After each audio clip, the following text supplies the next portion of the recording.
말씀입니다. 사도행전 2장 22절에서 41절 말씀입니다. 사도행전 2장 22절에서 41절 말씀 제가 봉독해 드리겠습니다. 이스라엘 사람들아, 이 말을 들으라. 너희도 아는 바와 같이 하나님께서 나사렛 예수로 큰 권능과 기사와 표적을 너희 가운데서 베푸사 너희 앞에서 그를 증언하셨느니라. 그가 하나님께서 정하신 뜻과 미리 아신 대로 내준 바 되었거늘 너희가 법 없는 자들의 손을 빌려 못 박아 죽였으나 하나님께서 그를 사망의 고통에서 풀어 살리셨으니 이는 그가 사망에서 매어 있을 수 없었음이라. 다윗이 그를 가리켜 이르되 내가 항상 내 앞에 계신 주를 배웠으며 나로 요동하지 않게 하기 위하여 그가 내 우편에 계시도다. 그러므로 내 마음이 기뻐하였고 내 혀도 즐거워하였으며 육체도 희망에 거하리니 이는 내 영혼을 음부에 버리지 아니하시며 주의 거룩한 자로 썩음을 당하지 않게 하실 것이미로다. 주께서 생명의 길을 내게 보이셨으니 주 앞에서 내게 기쁨이 충만하게 하시리로다 하였으므로 형제들아, 내가 조상 다윗에 대하여 담대히 말할 수 있노니 다윗이 죽어 장사되어 그 묘가 오늘까지 우리 중에 있도다. 그는 선지자라 하나님이 이미 맹세하사 그 자손 중에서 한 사람을 그 위에 앉게 하리라 하심을 알고 미리 본고로 그리스도의 부활을 말하되 그가 음부에 버림이 되지 않고 그의 육신이 썩음을 당하지 아니하시리라 하더니 이 예수를 하나님이 살리신지라. 우리가 다 이 일의 증인이로다.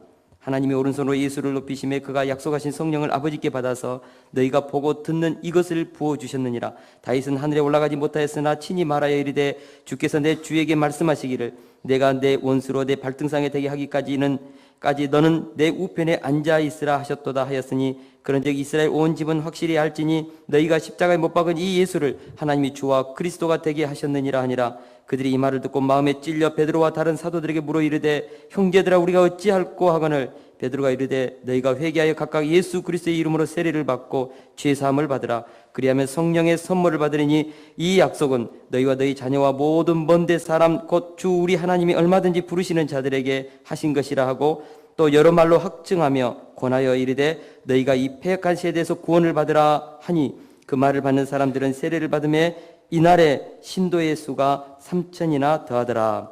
아멘. 오늘 예배관에 오신 여러분들 사랑하고 축복합니다.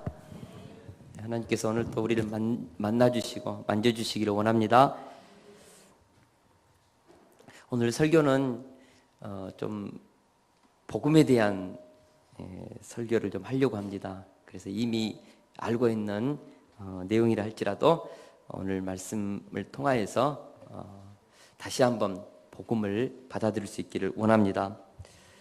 오늘 우리가 읽은 본문은 베드로 사도의 오순절 설교 내용입니다. 오순절 날에 아침 9시부터 임재한 급하고 강한 바람 같은 성령, 불의 혀처럼 각 사람의 모든 심령에 임하신 그 불같은 성령, 이로 인해서 예루살렘에 큰 소동이 일어났습니다. 한쪽에서는 어찌미냐 하면서 큰 충격 속에 빠졌고 한쪽에서는 술 취했다 조롱했습니다. 이때 베드로는 이 일이 요엘 선지자의 예언대로 일어났음을 선포했습니다. 말세에 내가 내 영을 모든 육체에 부어주리니 너희 자녀들은 예언할 것이요 너희 젊은이들은 환상을 보고 너희의 늙은이들은 꿈을 꾸리라. 마지막 시대는 성령의 시대입니다. 성령께서 오순절 요엘 선지자에게 약속하셨던 대로 오셨습니다. 성령의 시대가 펼쳐짐에 따라서 모든 세대, 모든 족속들이 성령의 기름 부음을 받는 일들이 이제 일어났다는 것입니다. 오늘은 이 성령의 강림의 사건, 모든 세대, 자녀들도 청년들도 어른들도 믿는 모든 자들에게 이 성령이 임하시는 이 사건이 왜 일어났는가, 이것을 우리가 배우기를 원합니다.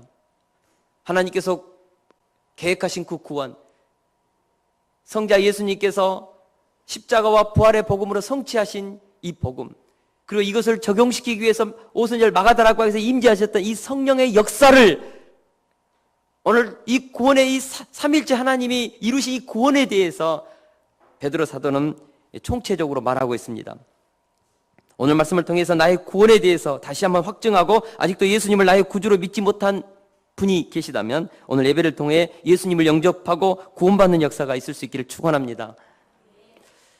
먼저 구원은 성부 하나님께서 나를 구원해 주시고자 계획하신 것에서부터 출발했습니다. 성경은 태초에 하나님이 천지를 창조하시니라로 시작하고 있습니다. 우리 눈에 보이는 모든 세계는 하나님이 창조하셨습니다. 할렐루야. 특별히 그 중에 인간은 하나님의 형상대로 창조되었습니다. 온 피조물 중에 유일하게 인간만 영혼을 가진 존재, 그래서 하나님과 영적인 교통이 가능한, 하나님을 예배할 수 있는 유일한 존재가 바로 인간입니다. 하나님의 형상을 가진 존재로 하나님이 인간을 창조하신 것입니다. 그러나 교만해져 버린 인간은 하나님과 같이 되고자 반역을 시도했습니다. 우리가 잘 아는 것처럼 선악과를 따먹었습니다. 하나님과 같이 되고자 한 것입니다. 이렇게 해서 하나님과 인간 사이의 교제가 끊겼고 그 결과 즉시로 죄와 사망의 권세 아래 우리는 살게 되었습니다. 그러나 하나님은 인간이 타락하자마자 구원의 한 계획을 세우셨습니다. 그것이 무엇입니까?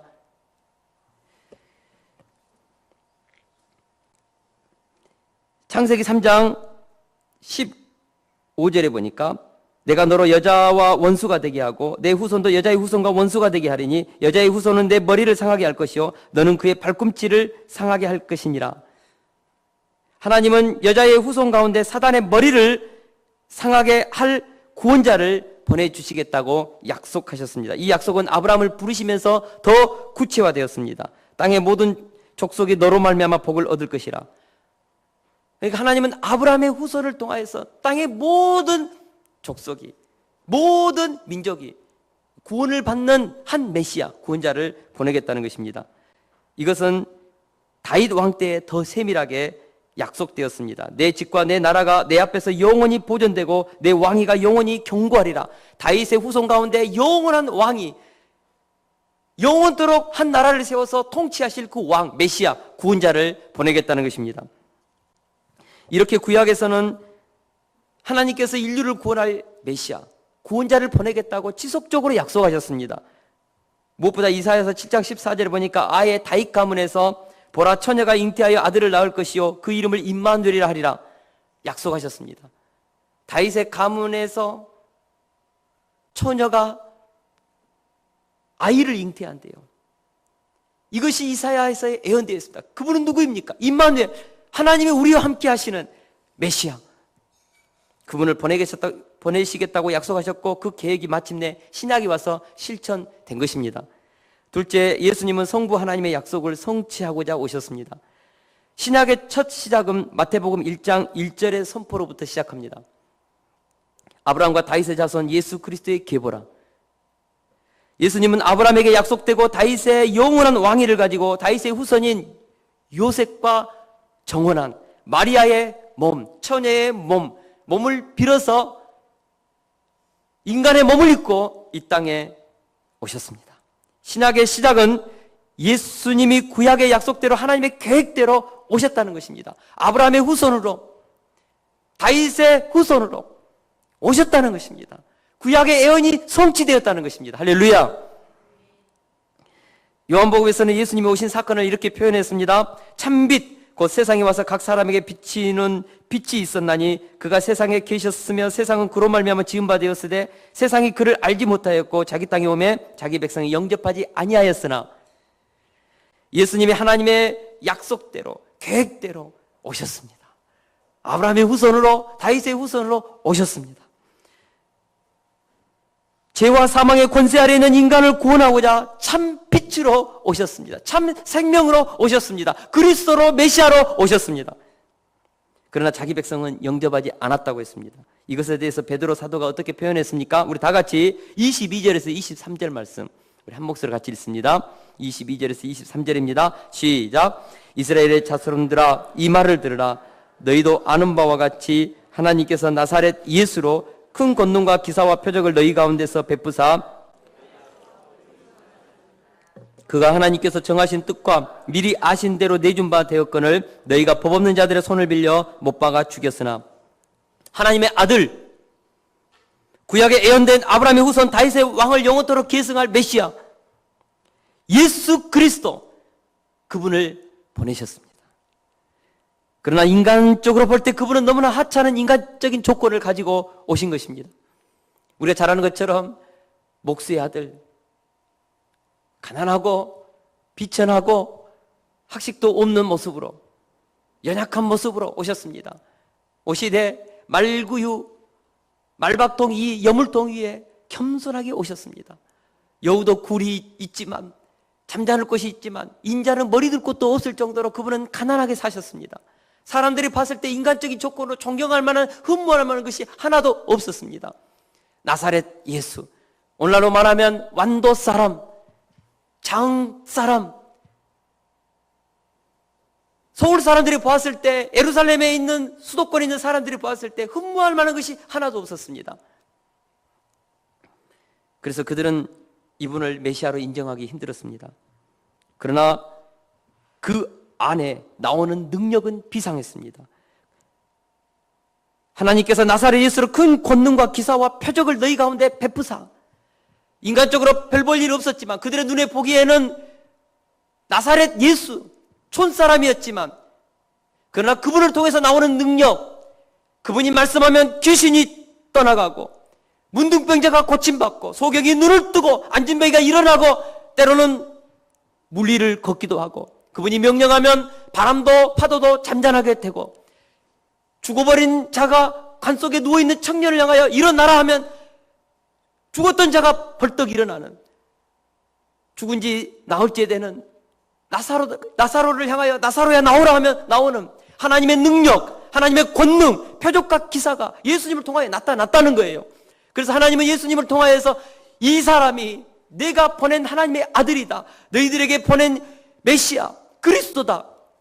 하나님은 예수 그리스도를 통하여 나타나는 권능을 통하여, 표적을 통하여 내 아들이다, 구약에 예언된 그분이다 증거했습니다.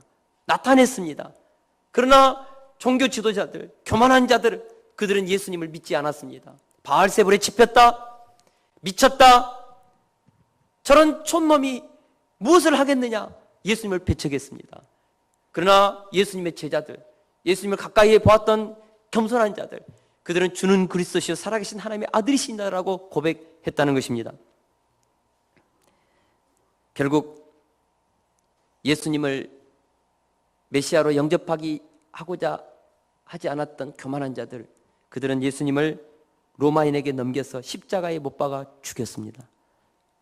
베드로는 말합니다. 너희가 법 없는 자들의 손을 빌려 못 박아 죽였다. 너희가 십자가에 못 박은 이 예수를, 베드로는 이스라엘 사람들에게 너희가 예수님을 죽였다고 책망하고 있습니다. 예수님을 십자가에 못 박은 것은 빌라도가 아니라, 그 로마 군병들이 아니라, 그 당시 그곳에 있었던 군중들이 아니라, 너희들이, 오늘 여기에 앉아있는 우리들이 예수님을 십자가에 못 박아 죽였다는 것입니다. 이것은 너희 죄가 예수님을 십자가에 못 박은 것이라고는 그런 뜻입니다. 예수님은 베드로의 증언대로 하나님의 정하신 뜻과 계획대로 그분은 십자가에서 죽으셨습니다. 고린도전서 15장 3절에 보니까 예수님은 성경대로 그리스도께서 우리 죄를 위하여 죽으시고라고 했습니다. 예수님은 성경대로 죽으신 것입니다. 약속대로 죽으신 것입니다. 구약의 예언대로 죽으신 것입니다. 우연하게 사람들의 손에 의해서, 어떤 정치적인 힘, 종교적인 힘에 의해서, 사악한 어떤 모략에 의해서 죽은 것이 아니라 하나님의 계획대로, 하나님의 정하신 뜻대로 십자가에 달려 죽으신 것입니다. 그러면 하나님의 정하신 뜻과 계획대로 십자가에 못 박혔기 때문에 그 일에 쓰임받은 자들은 어떻게 됩니까? 죄가 있다는 것입니다. 하나님은 악도 사용하십니다. 사단도 하나님의 뜻을 이루는 도구로 쓰실 수 있습니다. 그러나 악한 행위에 대해서는 책임을 물으십니다. 하나님께서 정하신 뜻대로 십자가에 죽으셨지만 그 십자가를 못 박는 자들, 배신하는 가룟 유다에게 대해서 죄를 물으셨습니다. 우리 예수님은 예수님을 배반하고 은 30에 팔아 넘겼을 그 가룟 유다에 대해서 말씀하셨습니다. 인자는 자기에 대하여 기록된 대로 가거니와 인자를 파는 그 사람에게는 화가 있으리로다. 그 사람은 차라리 나지 아니하였다면 자기에게 좋을 뻔하였느니라. 여러분, 하나님의 뜻을 거부하고 성령을 거슬리는 사람들, 그들은 하나님의 뜻 가운데서 그들의 하나님의 뜻을 성취하는 도구로 살 수밖에 없는 것입니다. 그렇습니다. 하나님은 어떤 방법으로든지 당신의 뜻과 계획을 이루십니다. 심지어는 그 사람이 하나님을 거부하고 핍박하고 교회를 핍박하고 예수를 팔아넘기고 할지라도 그렇다고 해서 하나님의 나라는 파괴되지 않습니다. 그럴지라도 하나님의 나라는 이루어집니다. 악도 하나님은 하나님의 뜻을 이루는 선한 도구로 쓰십니다. 그러나 그가 행한 악에 대해서는 하나님은 책임을 물으십니다. 차라리 태어나지 않았으면 좋을 뻔하였다. 저주가 있다는 것입니다. 여러분, 악의 도구로 쓰임받는 자는 심판을 받을 것이요 하나님의 선의 도구, 의의 병기로 쓰임받는 자는 상이 있을 것입니다. 여러분, 어차피 한 번뿐인 인생입니다. 우리는 악으로 쓰임받든지 악의 도구로 쓰임받든지 선의 도구로 쓰임받든지 둘 중에 하나입니다. 아무리 뭐라고 해도 하나님의 뜻을 떠난 자들은 사단의 지배 아래 있고 사단의 통치 아래에서 어둠의 도구가 되는 것입니다. 하나님을 거부하고 하나님을 거스리는 도구가 되는 것입니다. 반대로 성령의 통치 아래에 있는 자들은 하나님의 뜻을 이루는 선한 도구가 되는 것입니다. 악의 도구로 쓰이든 선의 도구로 쓰이든 하나님의 뜻은 이루어집니다. 중간은 없습니다. 사랑하는 동역자 여러분, 그러므로 우리가 한 번뿐인 인생인데 성령의 통치 아래에서 의의 병기로 선의 도구로 쓰임받을 수 있기를 축원합니다. 중요한 것은 예수님은 하나님의 계획대로 이 땅에 오셔서 구약의 예언대로 십자가에 죽으셨습니다. 그러나 더 중요한 것은 성경에 기록된 대로 다시 살아나셨다는 사실입니다. 할렐루야. 우리 24절을 같이 한번 읽겠습니다. 24절입니다. 시작. 하나님께서 그를 사망의 고통에서 풀어 살리셨으니 이는 그가 사망에 매어 있을 수 없었습니다. 예수님은 우리의 죄를 다 짊어지시고 십자가에 죽으셨습니다. 이렇게 해서 우리의 모든 죄가 용서함 받았습니다. 주홍 같은 죄가 눈과 같이 깨끗하게 되었고 진홍같이 붉은 죄가 양털같이 희게 된 것입니다. 십자가는 어떤 죄든지 어떤 죄인이든지 다 용서할 수 있는 힘이 있습니다. 할렐루야. 그래서 우리는 찬송가에서 이렇게 하지 않습니까? 죄에서 자유를 얻게 함은 보혈의 능력 주의 보혈 시험을 이기고 승리하니 참 놀라운 능력이로다. 주의 보혈 능력이 있도다. 주의 피 믿으오. 주의 보혈 그 어린 양의 매우 귀중한 피로다. 할렐루야. 십자가의 보혈에는 능력이 있습니다. 어떤 사람도 살려내는 능력이 있습니다. 어떤 죄도 용서하는 능력이 있다는 것입니다. 왜 십자가에서 죽으셔야 했는가? 우리의 죄를 사해 주시기 위해서입니다. 그러나 이것으로 하나님의 뜻은 성취된 것이 아닙니다. 예수님 십자가에 죽으시고 3일 후에 다시 살아나셨습니다. 이건 역시 성경대로 예언된 것입니다. 베드로는 다윗의 시편을 통하여서 증언합니다. 우리 25절에서 28절을 같이 한번 읽겠습니다. 시작. 다윗이 그를 가리켜 이르되 내가 항상 내 앞에 계신 줄을 배웠으며 나로 요동하지 않게 하기 위하여 그가 내 우편에 계시도다. 그러므로 내 마음이 기뻐하였고 내 혀도 즐거워하였으며 육체도 희망에 거하리니 이는 내 영혼을 음부해버리지 아니하시며 주의 거룩한 자로 썩음을 당하지 않게 하실 것이미로다.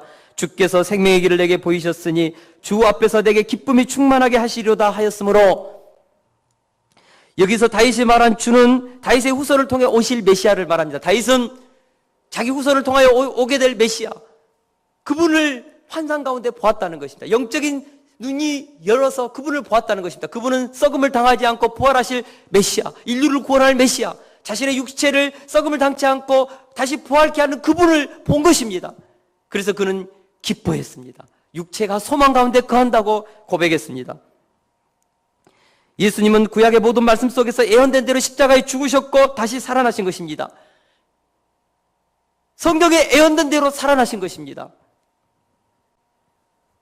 베드로는 부활의 주님을 직접 목격했다고 증언했습니다. 32절에 보니까 이 예수를 하나님이 살리신지라 우리도 이 일의 증인이로다. 여러분, 예수님께서 십자가에 죽으시고 난 이후 50일째가 되는 날입니다. 만약 베드로와 120명의 그 모든 성도들이 예루살렘 한복판 성전에 나아가서 하나님의 큰일, 십자가와 부활의 복음을 증언하고 있습니다. 만약 이것에 대해서 반박한다면, 예수님이 부활하지 않았다면, 거짓의 외침이었다면 당장 무덤에 가가지고 예수님의 죽은 시신을 꺼내서 죽은 자가 여기 있다라고 말했을 것입니다. 예수님은 살아나셨습니다. 무덤에는 시신이 없었습니다. 그들은 외쳤습니다. 우리가 보았다. 우리가 눈으로 보았다. 그분과 식사를 했다. 대화했다. 만져보았다. 그분은 살아나셨다. 예수님을 믿는 자들을 지금도 잡아가려고 시퍼렇게 눈을 뜨고 있는 상황 속에서도 그들은 부활의 증인으로 외쳤다는 것입니다. 왜 그렇습니까? 예수님이 살아나신 것입니다. 예수님께서 왜 부활하셨는가? 우리를 죄와 사망의 권세 아래에서 살려내시기 위해서, 죽음에서 살려내시기 위해서 주님께서 살아나셨습니다. 주님께서 뭐라고 하셨습니까? 나는 부활이요 생명이니 나를 믿는 자는 죽어도 살겠고 무릇 살아서 나를 믿는 자는 영원히 죽지 아니하리니 이것을 내가 믿느냐? 우리 주님은 부활이요 우리 주님은 생명이십니다. 믿는 자는 살아납니다. 썩을 육체로부터 벗어나는 것입니다. 주님은 우리에게 영생을 주시기 위해서 부활하셨습니다. 사망 아래 지배 아래에서 허무하게 살아갈 우리를 건져내신 것입니다. 이 썩을 것이 썩지 아니함을 입고 이 죽을 것이 죽지 아니함을 입을 때는 사망을 삼키고 이기리라고 기록된 말씀이 이루어지리라. 사망아 너희를 이기는 것이 어디 있느냐? 사망아 너의 승리가 어디 있느냐? 사망아 너의 쏘는 것이 어디 있느냐? 여러분, 사망은 예수 그리스도를 믿는 자들을 이길 수 없습니다. 사망이 우리를 부패시킬 수 없습니다. 그리스도 안에 있는 자들은 부활합니다. 다시 삽니다. 부활의 주님을 믿는 자들은 부활의 주님을 바라보면서 사망을 호령하고 사망을 이길 수 있는 그런 믿음, 이것이 우리 모두에게 저는 있다고 믿습니다. 여러분, 죽음이 두렵습니까? 심장이 멈추는 순간 육체적 고통이 있겠죠. 그러나 우리는 부활의 자녀들입니다. 죽음을 호령해야 합니다. 질병을 호령해야 합니다. 할렐루야. 마침내 아담 안에서 모든 사람이 죽은 것 같이 이제 그리스도 안에서 모든 사람이 삶을 얻게 되었습니다. 복음이 완성된 것입니다. 구원의 내용이 성취되었습니다. 다 이루어졌습니다. 자, 이렇게 해서 끝나는 것입니까? No. 셋째로, 성령의 하나님은 완성된 복음을 택함 받는 자들에게 적용시키기 위해서 오셨습니다. 왜 마가다락방에서 성령님이 오셨습니까? 성부 하나님께서 구약시대에 구원을 계획하셨다면 이제는 성자 예수님이 그 계획하신 하나님의 성부 하나님의 계획을 십자가에 죽으시고 부활하심으로 다 성취하셨습니다. 십자가에서 돌아가실 때 우리 주님께서 마지막 했던 말씀이 무엇입니까? 다 이루었다. 구약에 예언된 것이 다 나를 통하여 성취되었다. 복음이 완성된 것입니다. 구원이 완성된 것입니다. 그러나 이것으로 끝나는 것이 아닙니다. 성령님이 오셔야 합니다. 오순절 마가다락방에서 왜 성령님께서 오셨습니까? 성령님이 오셔서 모든 자들에게, 예수님을 믿는 자들에게 하나님의 영을 부어주시기 위해서, 하나님의 영이 부어지면 어떤 일이 일어나는가? 이 복음을 받아들이는 역사가 일어난다는 것입니다. 왜 성령님께서 강림하셨습니까? 복음을 모든 사람들에게 적용시키는 일을 하시기 위해서 오셨습니다. 우리 38절을 같이 한번 읽겠습니다. 시작. 베드로가 이르되 너희가 회개하여 각각 예수 그리스도의 이름으로 세례를 받고 제사함을 받으라. 그리하면 성령의 선물을 받으리니. 오순절에서 성령님이 오셨습니다. 왜 오셨는가? 택한 자들에게 복음을 믿도록 하기 위해서. 아무리 예수님이 성경대로 십자가에 죽으시고 부활하셨다, 이 사실에 오늘 우리가 무슨 상관이 있습니까? 여러분, 우리의 이성과 우리의 지성과 논리적인 어떤 지력을 가지고 우리가 예수님을 나의 구주로 받아들일 수 있습니까? 2000년 전에 십자가에서 매달려 죽으신 그분, 골고다에서 죽으신 그분, 유대인의 후손으로 와서 죽은 그분이 오늘 우리 코리안, 우리 한국인들에게 무슨 의미가 있습니까? 2000년 전에 이 시간적인 간격이 있는데 우리가 이것을 믿으면 어떻게 구원을 받습니까? 십자가에 죽으시고 부활하신 이 복음을 우리는 받아들일 수 없습니다. 이것을 받아들인다고 해서 우리가 구원을 받는다는 것, 이성적으로 이해가 되지 않습니다.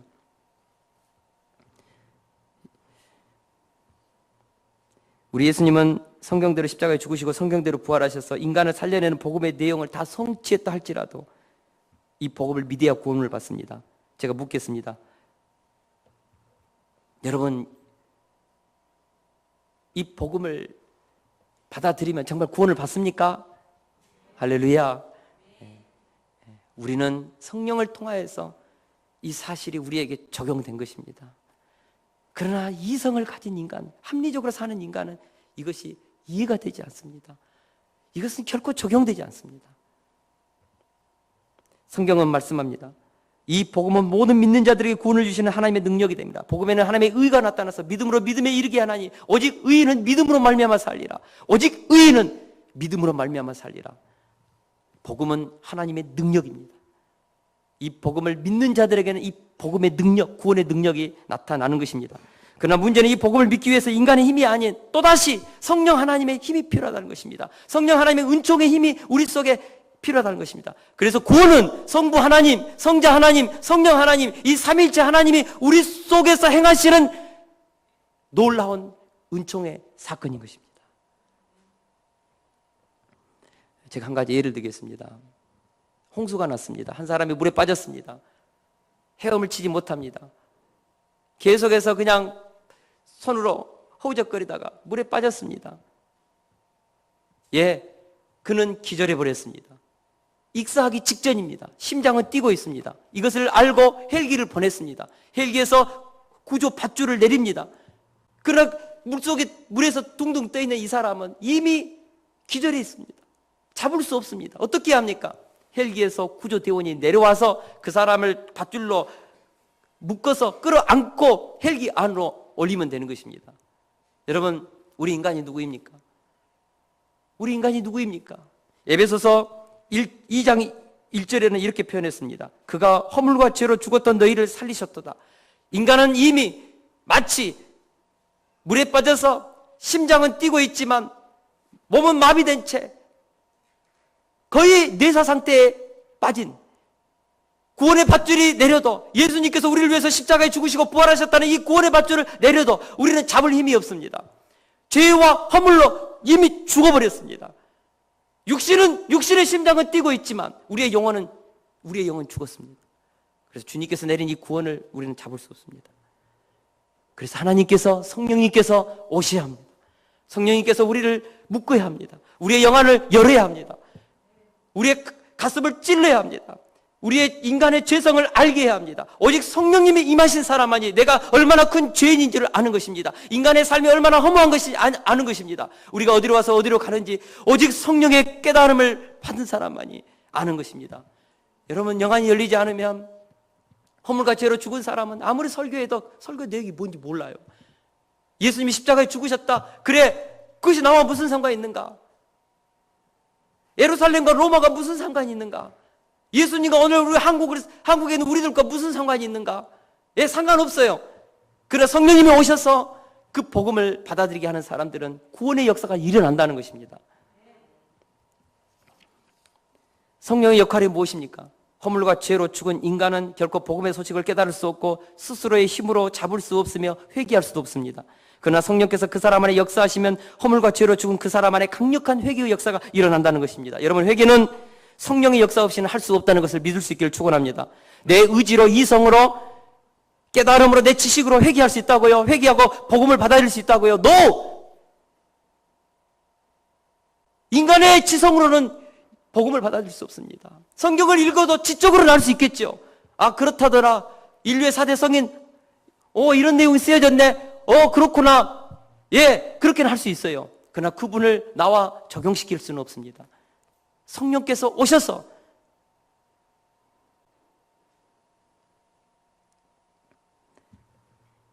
우리를 깨닫게 할 때, 내가 죄인인 것을 알게 할 때만 우리는 회개할 수 있습니다.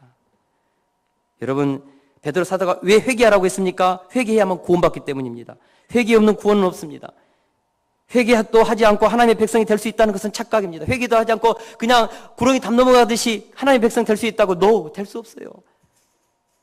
회개하라. 그러면 성령을 선물로 받습니다. 사랑하는 동역자 여러분, 성령께서 역사하실 때 회개의 눈물이 터져 나옵니다. 성령께서 역사하실 때 어찌할꼬 탄식하며 두 손 들고 복음 앞에 무릎을 꿇습니다. 오늘 본문에 보니까 어찌할꼬 몇 명 있었습니까? 3,000명. 많은 사람들이 복음을 들었습니다. 그러나 3,000명. 그들만 가슴이 찔린 것입니다. 성령께서 오순절 마가다락방에서 임재하시고 강력하게 그 세대 속에 그 현장에 활동하셨습니다. 그런데 오직 3,000명, 그들만 어찌할꼬 찔림을 받았습니다. 말씀의 찔림을 받았습니다. 자신의 죄악, 그 사악한 본성이 드러난 것입니다. 여러분, 하나님의 말씀은, 성령과 함께 운행하신 하나님의 말씀은 우리의 혼과 영과 관절과 골수를 찔러 쪼갭니다. 좌우의 날선 검과 같이 예리하여 활력이 있어 어떤 것보다도 예리하여서 우리를 찌릅니다. 우리의 모든 것을 다 드러내는 것입니다. 그래서 성령이 역사하는 사람만 예수님을 영접하는 것입니다. 성령이 역사하는 사람만이 성경을 깨닫고 십자가의 의미를 알고 회개의 눈물을 흘리고 주님께로 돌아오는 것입니다. 여러분, 누가 회개합니까? 누가 회개합니까? 예정된 사람, 구원받기로 예정된 사람만 회개합니다. 3,000명만 그곳에 있어 하나님의 구원받기로 택함받은 3,000명만 회개하는 것입니다. 다른 사람은 술 취했다 조롱하고 멸시합니다. 아무리 말해도 들리지 않습니다. 다시 말해서 하나님께 선택된 사람만이 회개하여 복음을 받아들인다는 것입니다. 예수님이 나를 위해 십자가에 지시고 나를 위해서 부활하셨다는 이 사실을 영접합니다. 에베소서 1장 3절에서 5절을 우리 다 같이 한번 읽어보겠습니다. 시작. 찬송하리로다. 하나님 곧 우리 주 예수 그리스도의 아버지께서 그리스도 안에서 하늘에 속한 모든 신령한 복을 우리에게 주시되 곧 창세전에 그리스도 안에서 우리를 택하사 우리로 사랑 안에서 그 앞에 거룩하고 흠이 없게 하시려고 그 기쁘신 뜻대로 우리를 예정하사 예수 그리스도로 말미암아 자기의 아들들이 되게 하셨으니. 여러분, 창세 전에 택하심을 받은 사람들, 하나님의 뜻 안에서 예정된 사람들, 그들만이 복음에 반응합니다. 어떻게 반응합니까? 회개로 반응합니다. 회개란 무엇입니까? 단순히 I am sorry, 뉘우치는 정도가 아닙니다. repent, 마음을 돌이키고 삶을 돌이키는 것입니다.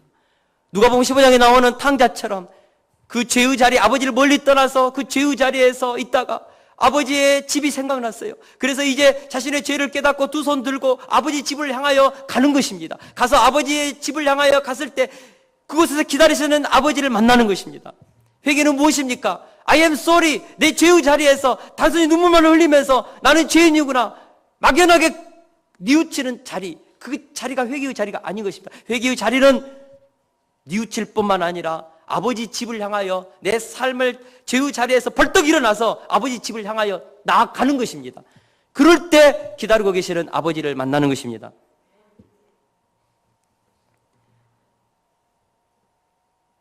초대교회에서부터 루터의 종교 개혁 때까지 가장 위대한 인물을 들라면 성 어거스틴을 내세울 것입니다. 그만큼 그는 기독교 역사상 바울 사도 이후에 가장 위대한 인물이었습니다. 그는 어린 시절, 청소년 시절에 굉장히 천재적인 기질이 있었습니다. 그래서 다가스테에서 부모님들이 촌에서 살았는데 워낙 천재적이니까 그 당시 카르타고 북아프리카 최고의 수도에 유학을 보냈습니다. 그는 그곳에서 열심히 공부했습니다. 그러나 그곳에서 한 자매를 알았고 결혼도 하지 않고 동거했습니다. 사생아를 낳았습니다. 18세 때. 그리고 그 사생아를 데리고 집에 왔습니다. 모니카가 기가 막혔습니다. 자기 아들이 사생아를 낳아가지고 결혼도 하지 않고 데리고 오니까, 그리고 그것도 마니교라는 이단 종교를 믿고 오니까 보기 싫어가지고 한 달 동안 아들하고 식사를 하지 않았습니다. 울면서 한 교회에서 기도하고 있을 때 그 교회 주교께서 그 모니카의 눈물을 보면서 그렇게 말했습니다. 눈물로 기도하는 자식은 망하지 않습니다. 망하지 않습니다. 그래서 그 말에 위로를 받고 다시 자기 아들과 같이 식사를 했다고 했습니다. 어거스틴, 그는 무려 13년 동안 마니교에 빠졌습니다. 하나님을 대적했습니다. 기독교의 신앙이 이렇게 하찮고 이렇게 수준 낮은 것을 자기는 믿지 않는다고 했습니다. 고등종교, 마니교, 거기에 빠졌습니다. 30세 때 로마로 갔습니다. 문서 작성관 시험을 봐가지고 합격했습니다. 천재입니다. 위대한 천재입니다.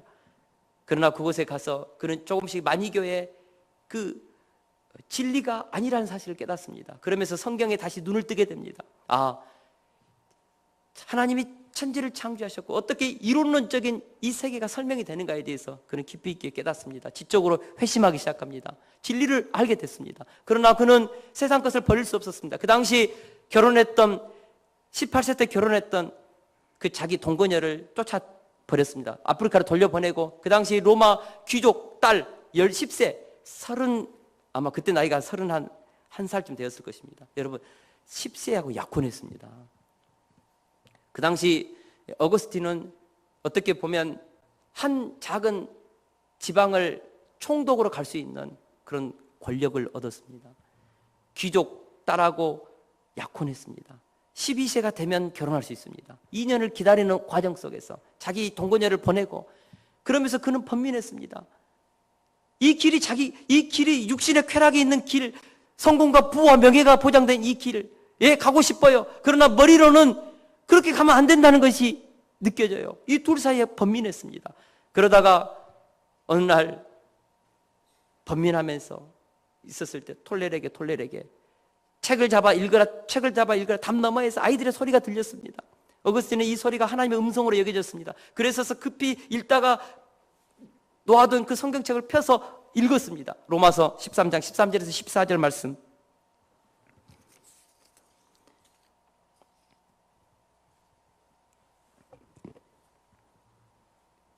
나대와 같이 단정히 행하고 방탕하거나 술 취하지 말며 음란하거나 호색하지 말며 다투거나 시기하지 말고 오직 주 예수 그리스도로 옷 입고 정욕을 위하여 육신의 일을 도모하지 말라.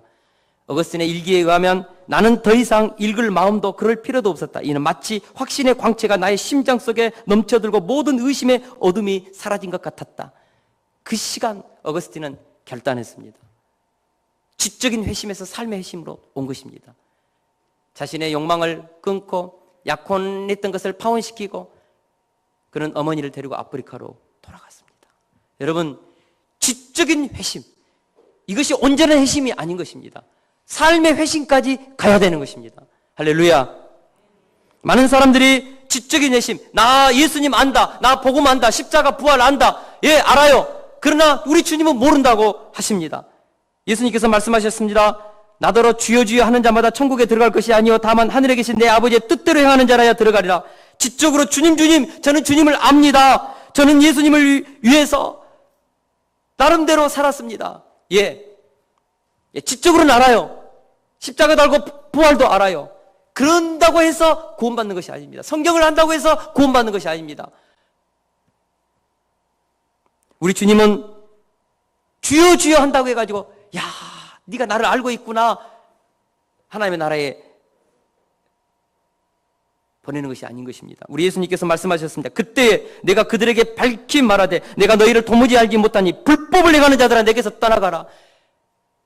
예수님을 지적으로 한다고 해가지고 구원받은 것이 아니요, 십자가를 안다고 해서 구원받는 것이 아닌 것입니다. 부활에 대해서 안다고 해서 구원받는 것이 아닌 것입니다. 삶의 회심, 하나님의 말씀에 순종하는 것, 죄의 자리에서 돌아서는 것, 끊을 것은 끊고 돌이킬 것은 돌이키는 것, 그래서 하나님의 의의 자리로 나가는 것, 이것이 회개인 것입니다.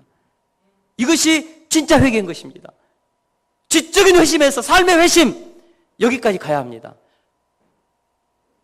제가 오늘 이 말씀을 준비하면서 우리 성도들, 지적인 회심 단계까지 와 계신 분 계실 것입니다. 그러나 삶의 회심이 없는 분들이 있습니다.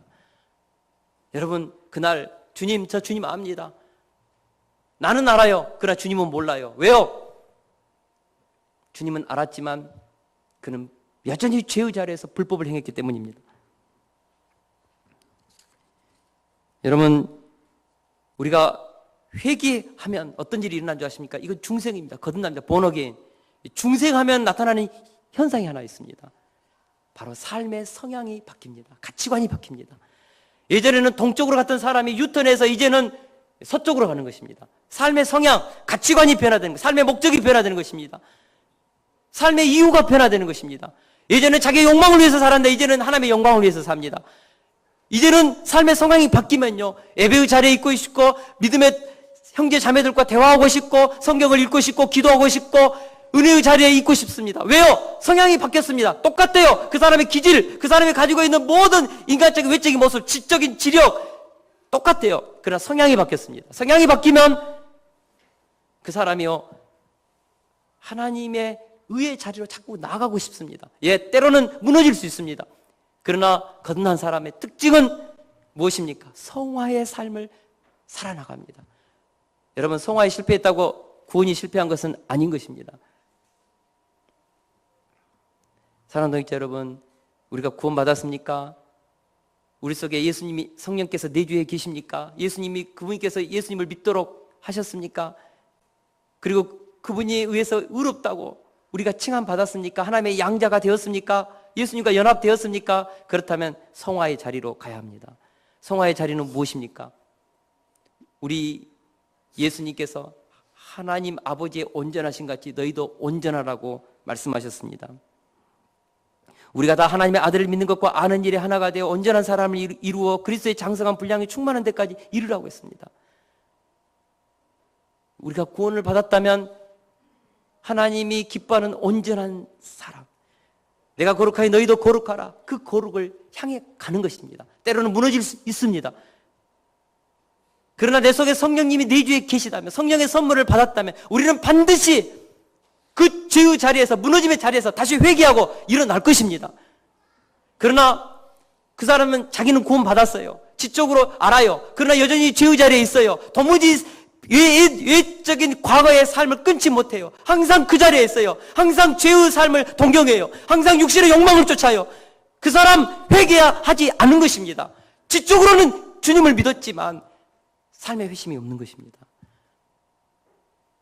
여러분, 우리가 성화의 단계로 나가야 합니다. 할렐루야. 제가 오늘 우리 성도들에게 오늘 이 말씀을 준비하면서 바울이 로마의 성도들에게 다시 복음을 전한다고 했지 않습니까? 다시 복음을 전합니다. 다시 복음을 전합니다. 이 복음을 받아들일 수 있기를 축원합니다.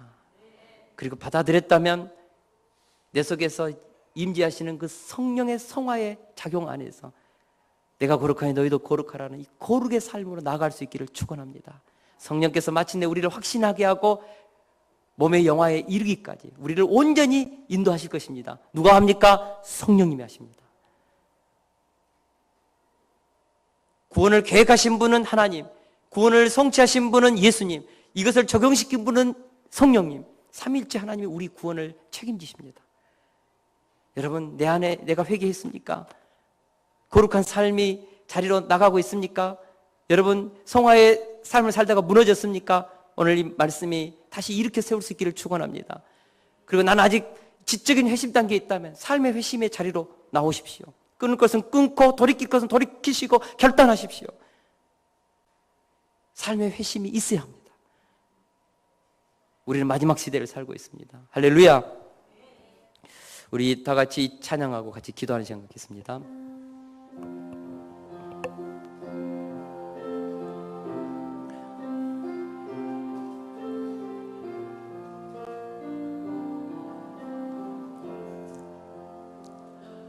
전부여 의지 없어서 손 들고 옵니다.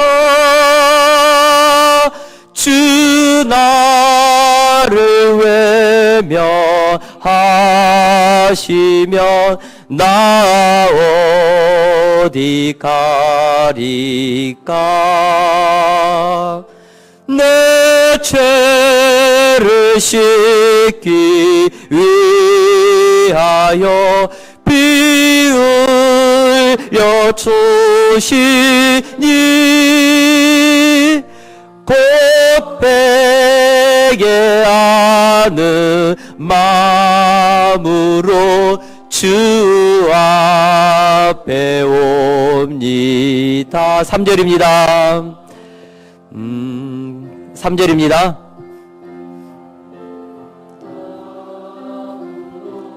큰 권능 받아서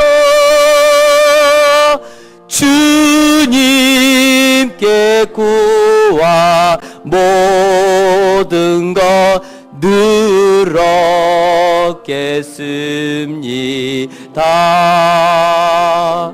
내 죄를 씻기 위하여 피 흘려 주시니 곧 회개하는 마음으로 주